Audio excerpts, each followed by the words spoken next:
Welcome to a special episode of the Uptime Wind Energy podcast. I'm your host, Rosie Barnes, and I have with me today Malik, who is the co-founder of KIMAenergy. Thanks for joining us, Maya. Thanks, Rosie. Happy to be here. So today we're going to be talking all about local content and how countries can try to get more manufacturing in their region when they're going to be installing a lot of wind energy.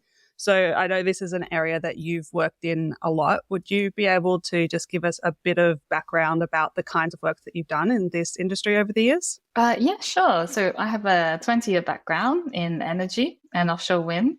Actually, I first started in petrochemicals, working in Australia and Europe and Asia on big construction projects. And 13 years ago, I moved to offshore wind. So I worked on projects in the UK, in Europe and Asia. And then together with my business partner, we started up KIMAenergy, which we are an advisory company focused on offshore wind in APAC. And I guess our niche is doing offshore wind in new markets. So, for most of our careers, we've basically worked on projects that are, pioneering in nature in the countries that we've worked in. Now, we are based in Melbourne and, continuing to support other developers with their projects in new markets. Okay, so you've worked on a lot of different offshore wind projects all around the globe. I know that from the conversation that we've had before this recording. Can you tell me about, just a little bit of a few examples of some interesting offshore wind projects that you've worked on? Most interesting and I guess most impactful for me was working on projects in Taiwan. I'd worked on projects in Europe, but there the industry developed quite organically over, a period of 2 decades. Projects, getting incrementally bigger and technology incrementally improving. And Taiwan, I would say, was the first market outside of Northern Europe to implement offshore wind, and also was doing it in a way to sort of accelerate the industrialization. So go from, doing commercial scale projects over a period of multiple years to, a handful of years.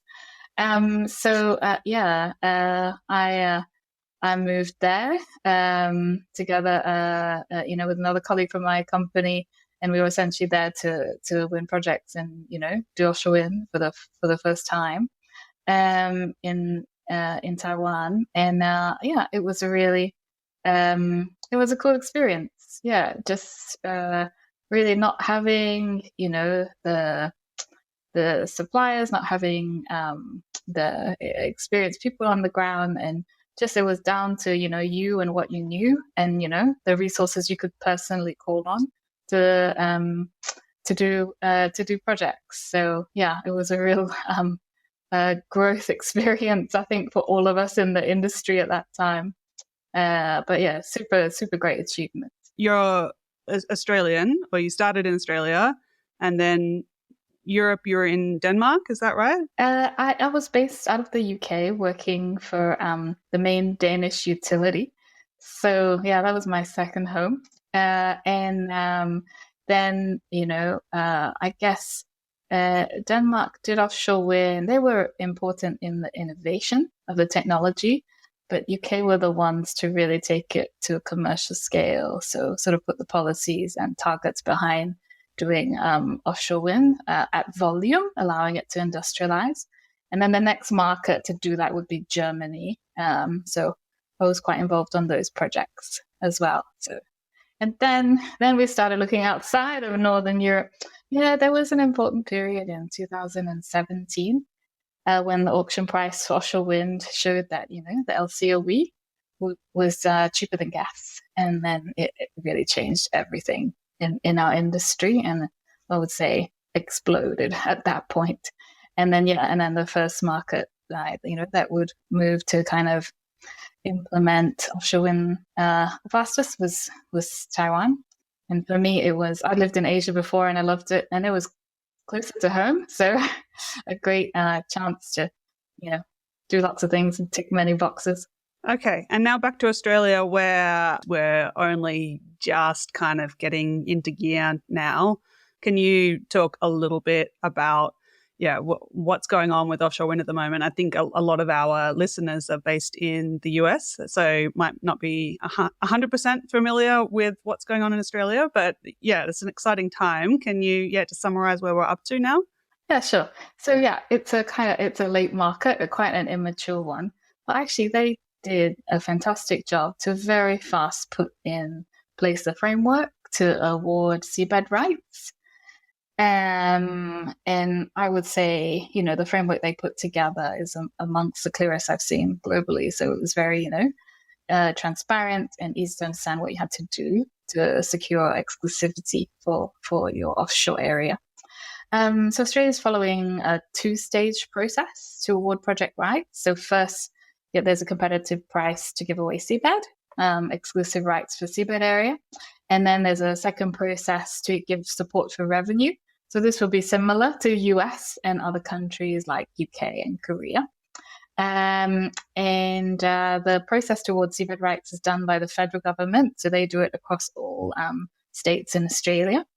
And they have essentially looked across the states, where there's developer interest, where it was viable to do offshore wind, and where there was supporting infrastructure that could be developed by CABAs. And, they basically narrowed it down to 6 areas, and they have released what they call a draft declared area for all 6. And some are starting to be finalized. They also have released invitations to apply for what is called a feasibility license, which is essentially your exclusive right to develop in an area. The first licenses have just been awarded weeks ago for an area in the state of Victoria called Gippsland. And I think the second area will be in New South Wales. That will be announced soon. And then the next step, awarding revenue, is going to be run by the state governments rather than the federal. So there's limited information on the regime and exactly how it will work, but it's expecting that it will, be very similar to the UK CFD regime. Yeah, so they've announced 6 areas, right, in Gippsland, and then I saw that there's another 6 shortlisted, and I was a bit unsure about what happened there. Did the government divide up the area into parcels of, always want to say land, but I guess parcels of seabed, and let people bid on them, or was it up to developers to pick what they thought would be a good spot and then choose exactly which area? First zone has awarded licenses. So this is a zone of Gippsland. And then 12 licenses have been awarded in Gippsland, equivalent to about 25 gigawatts of offshore wind. And of these 12 licenses, 6 are confirmed, and the other 6 are in the process of being confirmed. Then in terms of how the framework is designed and how you select and are awarded your sites. So what the government does is initially announces a declared area and issues an invitation for developers to apply for a feasibility license. And for Gippsland, the area was 15,000 kilometers squared. And each developer could apply for as many licenses they want. Each license was allowed to be up to 700 kilometers squared in size, supporting about 2.5 gigawatts of offshore wind. And then, the process to decide your area, your license area, was up to individual developers. There was no coordination, and there was also not that many prerequisites. So in other markets, you might need to pre-qualify by having certain consents and so on. But here, it was essentially you were to write a proposal that showed, your technical capability, your financial capability, and also, how you would benefit the economy. And then based on that application and the area you chose, government sort of took that and made their assessment over a period of around 8 months. They first decided who met the minimum merit criteria. So they had a criteria of technical financial capability. And if you kind of met merit criteria, you sort of put into the next level. And then they kind of reviewed who overlapped with who. And then if you met the merit criteria, but you overlapped with someone else who also met it, then the government has a kind of discrepancy to decide who has more merit and award it to the person with more merit. So it's a little bit of luck in this. So, if you choose an area that no one else chose, then, then if you meet the minimum bar, you're probably getting a license. But if you meet an area that a lot of people chose, then it's going to go to the person who's deemed, is the best developer according to the government score sheet. And then in some cases, they could say you were equal in merit, and then they would put you into a private negotiation to decide how to divide the area that you overlapped. Okay. But there was no auction or anything like they ran in New York? No. So the regulations did allow for if the two developers that were put into a negotiation couldn't agree, it did allow the government to ask for each developer to then submit a price, and then the highest bidder would win that area. But of course, all developers would like to award that. And then there was, that did not happen in this case. It could happen in future. But essentially, it's quite a cheap process compared to other markets where you sort of need to commit to and pay for a seabed lease. This is not, you're not getting a lease either. So the rights aren't as firm as in other markets where you get a seabed lease in return. You just get a right to do your surveys and progress your development works. But you're also getting that right exclusively. So you know that as long as you progress the works and get it to the next stage, no one else is going to be able to do the same for your area. It sounds like a lot, right? Up to 25 gigawatts just in this first region. Any crystal ball gazing about how many of these projects will eventually go to fruition, and when do you think the first ones will start to come online? If you step back and look at Australia, they've released a lot of seabed. So if you add up all these declared areas, it's around 100 gigawatts that it can support. And consider that Australia, the full installed capacity in Australia is 80 gigawatts. So that's a lot. And what I found quite interesting is more than half of it is for floating, which is, kind of higher end costs and further away. And considering Australia also has lots of onshore energy options, it puts a question mark against, right? So what is actually going to be built out of all this seabed area released? That is the magic question. And then if you just look at Gippsland, so you had this, 15,000 kilometers squared. So now what's awarded in licenses is a lot less, but still 25 gigawatts.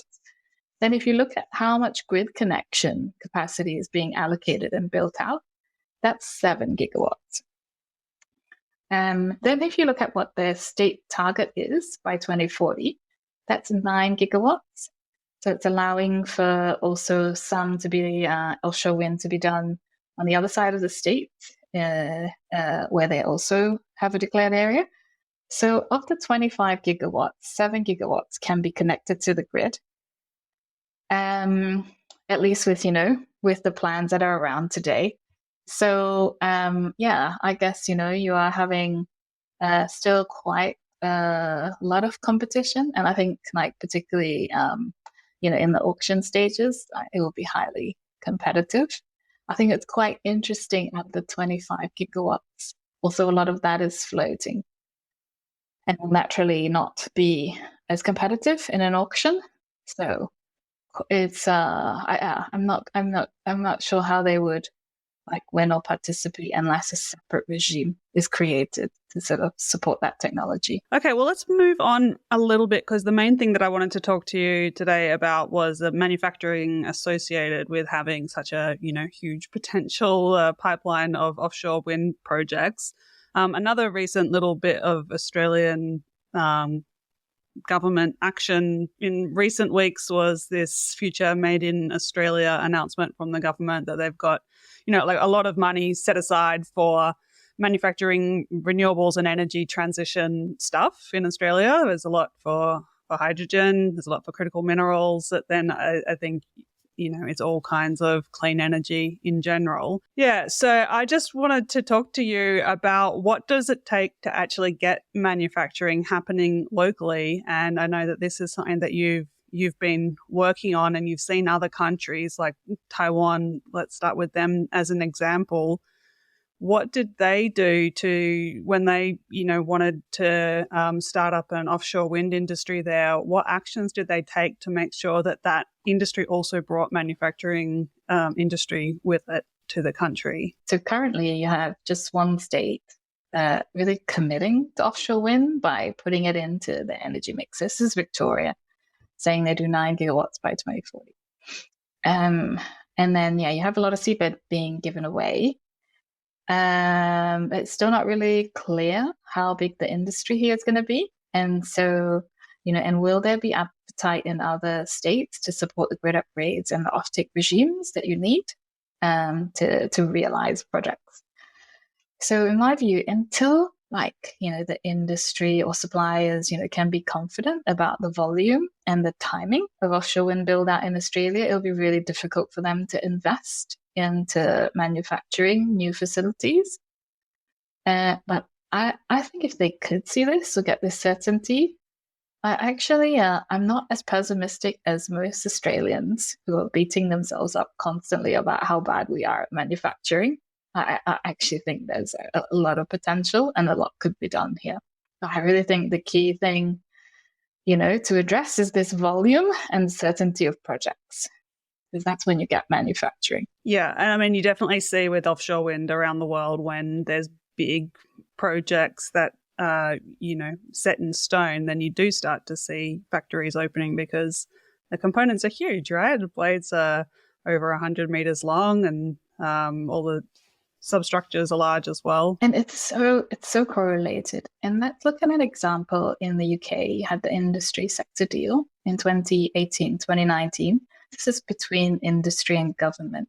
And government essentially saying, we want lots of local content. What's it going to take? And what agreements can we make around developing local content?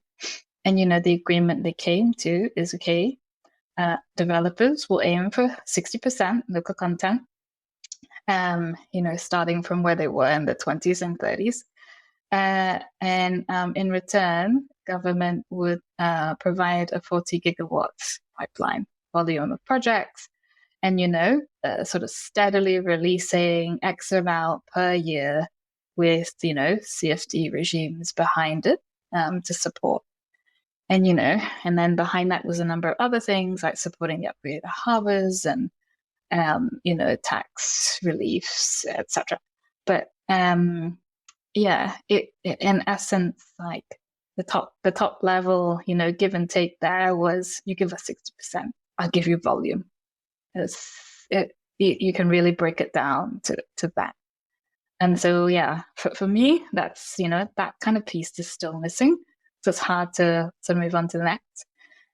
And because I think if you look at what we have now existing, so it's not a lot of specialist vessels and a low manufacturing, base capability.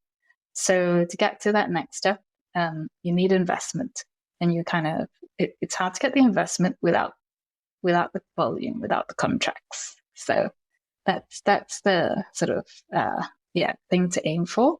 And then you have these other enablers, grants, tax reliefs, etc., that all help, right? All help to pull it together. And I guess I can also add, looking at the current situation, we did, in the last project I was on, we did quite a detailed local content study for offshore wind in Australia. And I found in summary, what it showed was actually the skills here are, really high quality and absolutely the right skills given our parallel heavy industries to sort of do a lot of stuff locally. And then, the limitation is facilities, quayside space, so harbors that can support manufacturing and specialist vessels. And so that leaves you in an area, because you've got all the right skills of people. So we'll do great in, development phase, in operations and maintenance, sort of, let's say in civil structures. So here you have very high local content and job creation, where it's more dependent on skills and people. And then you have, some scopes that are dependent on manufacturing and specialist vessels, like the turbines, foundations, installation, cables. The local content quite limited, and it needs investment. So, and what other models are being used around the world? I know that when we talked before, you told me about the approach that they took in Taiwan, for example, that was really, really, really different to that. It sounds like in the UK, it's more a matter of, provide certainty. Manufacturers are going to want to put factories there just because that's the most logical place to supply these huge components. But that's not what Taiwan did, right? They took a much more micromanagement approach. I don't know if that's the right word. So I think UK is sort of what I would call like a soft local content policy, and interestingly, I'll go kind of incrementally. So UK quite soft.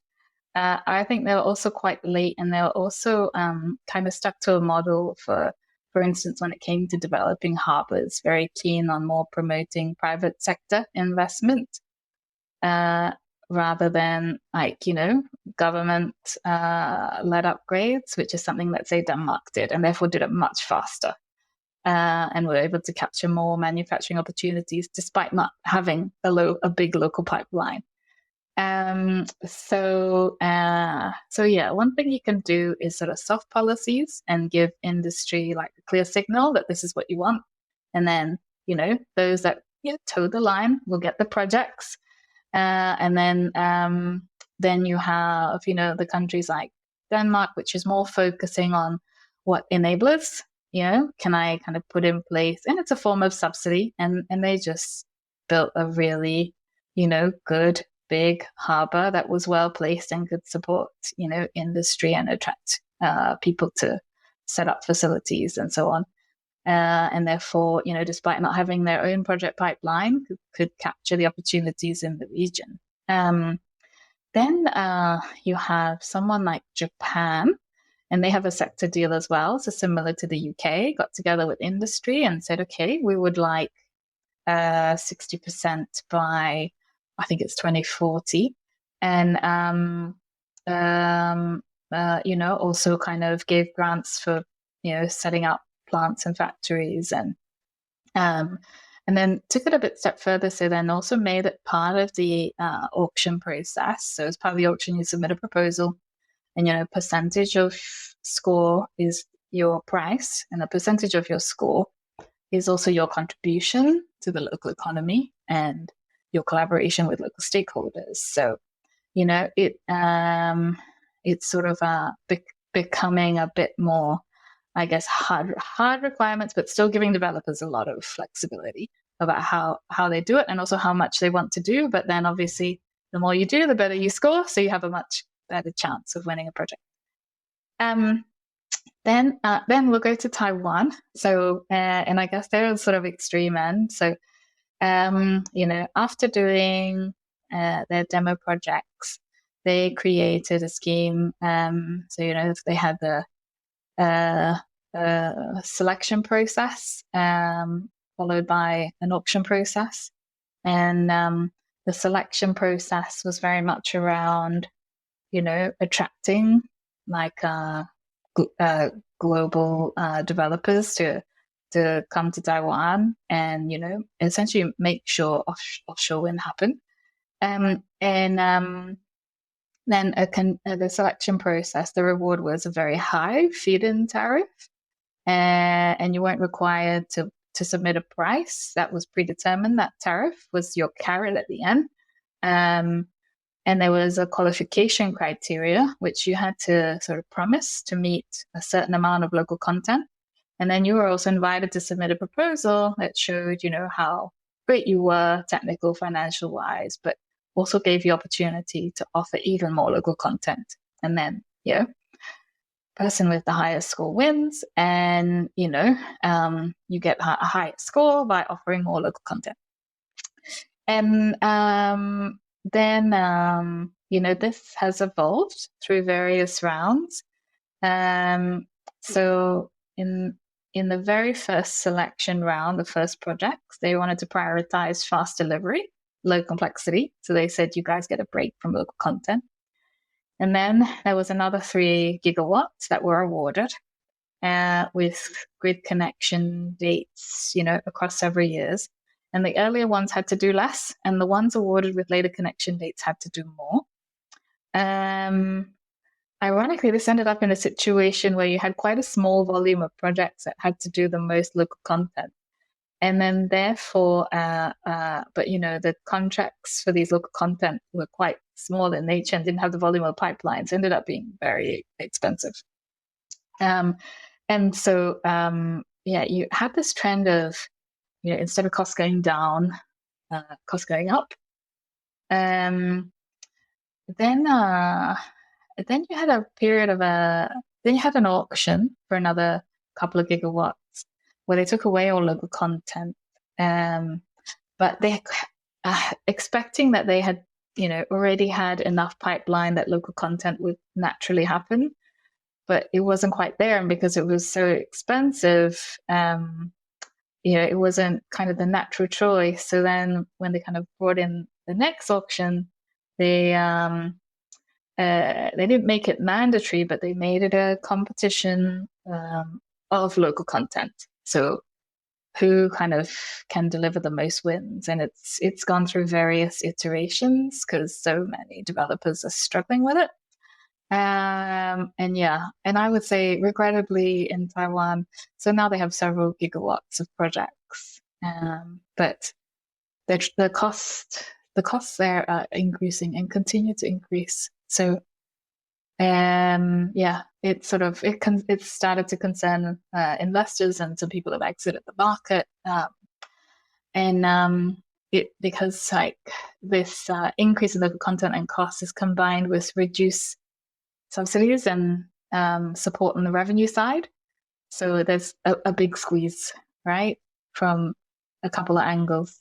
Yeah, it's interesting because it sounds so obvious when you say, we're going to have this big industry here. It sounds obvious to say, oh, yeah, we have to make all of that locally, or as much of it locally as possible. That's the best thing for the nation. But the evidence shows that it comes with trade-offs in terms of how fast you can get your industry started and how expensive it is too. So, yeah, I guess that's the other side of the coin that we don't seem to focus on too much. It's always just, local manufacturing is good. But there's trade-offs. Yeah, it's very complex, like these projects, and particularly in new markets when you're just getting an industry going.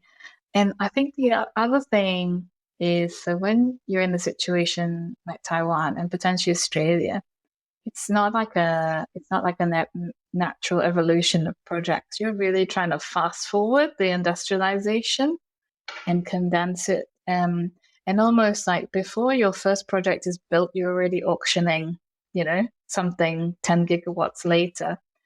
And you're demanding people to price in the learning curve and the cost reduction that you haven't actually seen yet. And so all the suppliers have seen is this first project that they did that they really struggled with and was super expensive. Then you ask them, well, don't worry, this is in 10 years' time. You're going to be loads better by then. So just give me something really cheap. And they're like, no, we're still, burning from that last job we did. And so like people don't price in those cost reductions until they actually experience them. And I mean, you will get them and you will experience them initially, but you can't get people to price that in ahead of time. So I feel like sometimes in these regimes, it looks great on paper, and in theory also you think that's what should happen. But also because you're pre-planning and you're running auctions many, many years before stuff is actually built, maybe it's a bit unrealistic, the expectations that people will forecast the reductions and be confident to sign contracts against that. Yeah. What is the typical time frame to go from, starting to think about a project to actually turning on your first turbine? I would say average is about 10 years. But it does depend on the country, particularly in the development phase. The like for Australia, for instance, the critical path is actually approvals. So, and then these processes, these competitions for awarding seabed and offtake actually also add quite a bit of time to your schedule, because there's a lot that you don't start until you have certainty, because you don't want to make investment. And then that kind of has the effect of extending your overall timeline. I think in some actually in Taiwan, it's quite accelerated. So from when people were awarded their sites and tariffs, like we were financially closing 2 years later, which is very fast. I think in Australia, from when you get your feasibility license, I think you're more like 5 years later, having a financial close, and it's another 3 years to construct. Is my expectation. So we'll be very lucky to see anything in this decade. I think you might get something in the early 2030s. I mean, their target is 2 gigawatts by 2032. I think that's realistic. I want to try and tie this up nicely. So knowing what you know about all the ways that all the different kinds of local content encouragement has happened around the world, what should Australia be aiming for? Like, should we be manufacturing locally? And if yes, what parts of it and how to encourage that? I think, we have the volume. So, well, and I would say if we have the volume, I think the first step is to really decide how much do we want and how much can we kind of really stand behind. So beyond giving away seabed, it will be, what are we willing to do to build good connections, to upgrade the harbours, to, give revenue support regimes. And then combine that into a national target. And you might even do a collaboration with New Zealand and say regionally, we're going to be 40 gigawatts by 2040. I don't know. And then, then that is a kind of anchor figure.